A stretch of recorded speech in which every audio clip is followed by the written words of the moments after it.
इस वीडियो में हम सीखेंगे rules for writing the chemical formulas of ionic compounds containing poly atomic ions.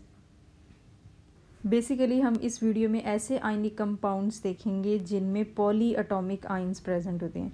Poly atomic ions क्या होते हैं? पॉली एटॉमिक आइंस हमारे पास ऐसे आइंस होते हैं जो एक से ज़्यादा एटम से मिलकर बने हुए होते हैं। जैसे ये हमारे पास टेबल है पॉली एटॉमिक आइंस का। इसमें हमारे पास ammonium, sulphate, carbonate, phosphate, hydroxide और नाइट्रेट आइंस हैं।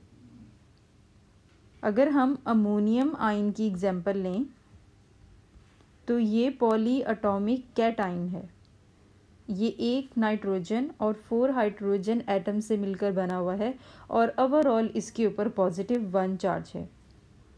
बेसिकली ये जो यहाँ पर प्लस का साइन है ये +1 को इंडिकेट कर रहा है। जब हमारे पास +1 चार्ज हो तो हम उसे सिंपल प्लस लिख देते हैं। बिल्कुल इसी तरह से अगर हमारे पास -1 चार्ज हो तो हम उसे सिंपल माइनस लिख देते हैं। और हाइड्रो ऑक्साइड अगर हम देखें तो ये एक ऑक्सीजन और एक हाइड्रोजन एटम से मिलकर बना हुआ है और ओवरऑल इसके ऊपर -1 चार्ज है। अच्छा, ये जो हमारे पास पॉली एटॉमिक आइंस होते हैं ये पीरियोडिक टेबल में गिवन नहीं होते, तो ये हमें एग्जाम्स के लिए याद करने होते हैं। फर्स्ट एग्जाम्पल हम लेते हैं सोडियम नाइट्रेट की। तो ये आयनिक कंपाउंड सोडियम आयन और नाइट्रेट आयन से मिलकर बना हुआ है। और ये बात भी याद रखें कि जब भी हम आयनिक कंपाउंड्स की नेमिंग करते हैं तो हम कैट आयन को पहले लिखते हैं और एन आयन को बाद में लिखते हैं। नेक्स्ट स्टेप में हम आयंस लिखेंगे चार्जेस के साथ। सोडियम आयन के लिए हम पीरियोडिक टेबल की हेल्प लेंगे। अगर हम पीरियोडिक टेबल में देखें तो सोडियम ग्रुप नंबर 1 में प्रेजेंट होता है और ग्रुप नंबर 1 के एलिमेंट्स के आउटर मोस्ट शेल में या वैलेंस शेल में एक इलेक्ट्रॉन होता है। तो ये अपना ऑक्टेट कंप्लीट करने के लिए एक इलेक्ट्रॉन लूज करते हैं और इस तरह से इनके ऊपर +1 चार्ज लग जाता है। तो सोडियम जब अपना एक इलेक्ट्रॉन लूज करेगा तो ये Na+1 आयन बना देगा। तो यहाँ पर हम सोडियम के लिए Na+1 लिख देंगे। नाइट्रेट पॉली एटॉमिक आयन है और इसका फॉर्मूला होता है NO3 और ओवरऑल इसके ऊपर -1 चार्ज होता है। बेसिकली यहाँ पर ये जो नेगेटिव साइन है ये -1 को इंडिकेट कर रहा है। अच्छा, ये बात भी नोट कर लें कि जब भी हमारे पास चार्जेस की वैल्यूज़ सेम हो तो हम चार्जेस को सिंपली कैंसिल कर देते हैं। जैसे यहाँ पर हमारे पास सोडियम आयन के ऊपर +1 चार्ज है और नाइट्रेट आयन के ऊपर -1 चार्ज है। तो +1 और -1 चार्जेस कैंसिल हो जाएंगे और एलिमेंट्स को हम एक साथ लिख देंगे। तो केमिकल फार्मूला बन जाएगा NaNO3 फॉर सोडियम नाइट्रेट। दूसरी एग्जांपल हम लेते सोडियम सल्फेट की। तो यहाँ पर हम सोडियम के लिए Na+1 लिख देंगे। सल्फेट हमारे पास पॉली एटॉमिक N आयन है और इसका फॉर्मूला होता है SO4। ओवरऑल इसके ऊपर -2 चार्ज होता है। अच्छा, यहाँ पर हमारे पास जो चार्जेस की वैल्यूज़ हैं वो डिफरेंट हैं। तो यहाँ पर हम एक और मेथड यूज़ करेंगे जिसे हम कहते हैं क्रिस क्रॉस मेथड।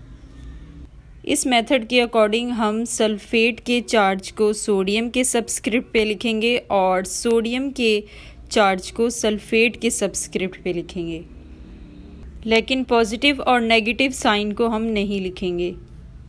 और ये बात भी नोट कर लें कि केमिकल फार्मूला में सबस्क्रिप्ट 1 को हम नहीं लिखते और ब्रैकेट्स को भी हम यहाँ से रिमूव कर देंगे क्योंकि हमारे पास जो पॉली एटॉमिक आयन है उसका सबस्क्रिप्ट 1 है। अगर हमारे पास पॉली एटॉमिक आयन का सबस्क्रिप्ट 1 से ज़्यादा होता तो हम उसे ब्रैकेट में लिखते। तो सोडियम सल्फेट का केमिकल फार्मूला हो जाएगा Na2SO4। कैल्शियम फॉस्फेट की अगर हम एग्जांपल देखें तो कैल्शियम ग्रुप नंबर 2 में प्रेजेंट होता है और ग्रुप नंबर 2 के जो एलिमेंट्स होते हैं इनके वैलेंस शेल में 2 इलेक्ट्रॉन होते हैं। ये अपना ऑक्टेट कंप्लीट करने के लिए 2 इलेक्ट्रॉन लूज करते हैं और इनके ऊपर +2 चार्ज लग जाता है। तो कैल्शियम जब अपने 2 इलेक्ट्रॉन लूज करेगा तो ये Ca+2 आयन बना देगा। तो कैल्शियम के लिए हम Ca+2 लिख देंगे और फॉस्फेट का फॉर्मूला होता है PO4 और ओवरऑल इसके ऊपर -3 चार्ज होता है। इसके बाद हम क्रिस क्रॉस मेथड अप्लाई करेंगे, यानी फॉस्फेट के चार्ज को कैल्शियम के साथ लिखेंगे और कैल्शियम के ऊपर जो चार्ज है उसे फॉस्फेट के साथ लिखेंगे, लेकिन प्लस माइनस को नहीं लिखेंगे। तो प्लस माइनस को हम यहाँ से रिमूव कर देंगे। फॉस्फेट का सबस्क्रिप्ट क्योंकि 1 से ज़्यादा है तो इसलिए हम इसे ब्रैकेट में लिखेंगे। तो ये हमारा केमिकल फार्मूला हो जाएगा कैल्शियम फॉस्फेट का। अगर हम अमोनियम नाइट्रेट की एग्जांपल लें तो ये आयनिक कंपाउंड 2 पॉलीएटॉमिक आयन से मिलकर बना हुआ है, एक अमोनियम और दूसरा नाइट्रेट।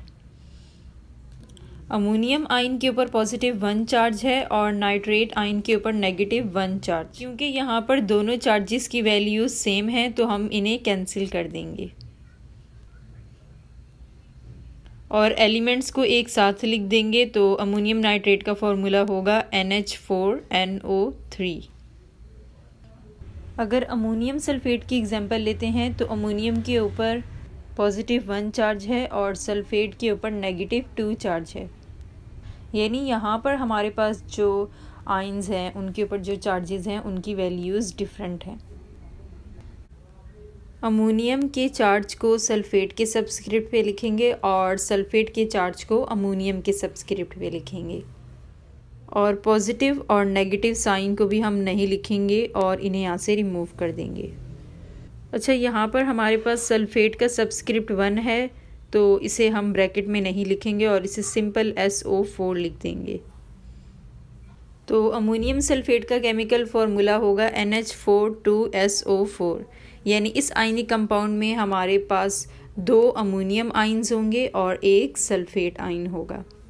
कैल्शियम कार्बोनेट की एग्जांपल देखें तो ये कंपाउंड कैल्शियम आयन और कार्बोनेट आयन से मिलकर बना हुआ है। तो कैल्शियम के लिए हम Ca+2 लिख देंगे।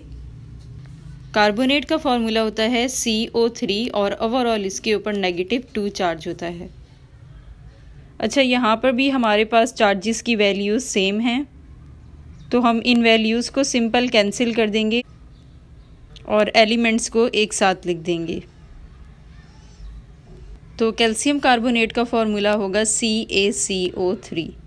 इसी तरह से हम एक और एग्जांपल देखते हैं एल्युमिनियम फॉस्फेट की।